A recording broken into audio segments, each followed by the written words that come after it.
Hey guys, so today I'm going to show you how to install rear brake pads and rotors on a 2006 Nissan Frontier.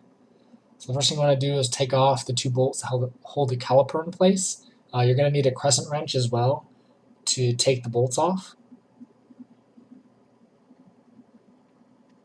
Okay, so once you take those two bolts off, then you can take the caliper off. Usually I just put it on top of the rotor or on a cinder block.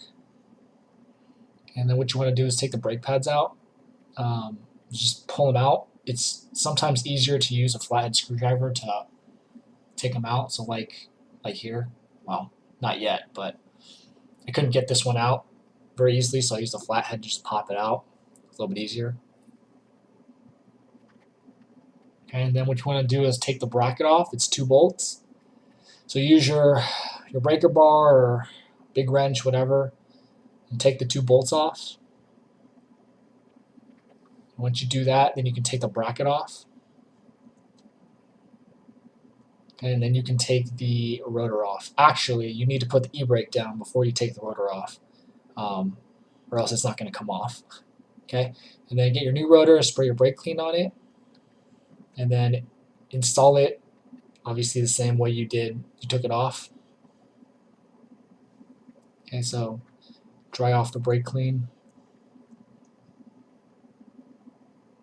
Okay, and then put it back on.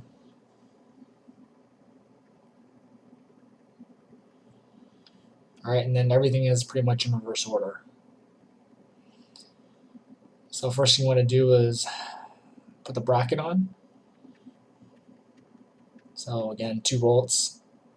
Screw them in, make them tight with your breaker bar. Okay, so here's the first one on the bottom. And the second one on the top.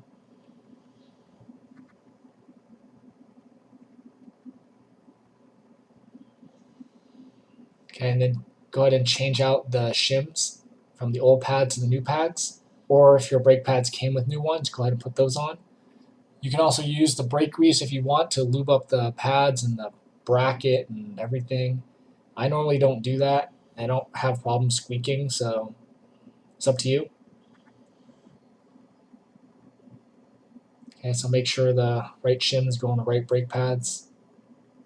Okay, and then go ahead and put that rubber piece back in. So this is pretty important. That's why the rotor needs to go on exactly the same way as it came off, because that's where you adjust your e-brake if you need to. Okay, and then go ahead and put the new pads in. So just slide them in.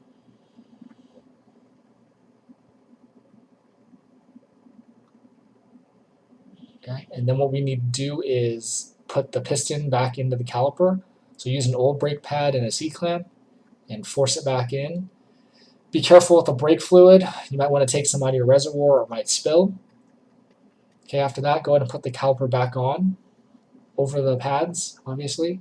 And then it's just the 2 bolts to screw back in the caliper. Alright, so there's the bottom one and the top one. And then make sure you use your crescent wrench to tighten them up, or else they're going to keep spinning forever and they're going to be loose. That's not going to be good. Okay, so there's one, and then there's the other, and that's it. So I hope this helped you.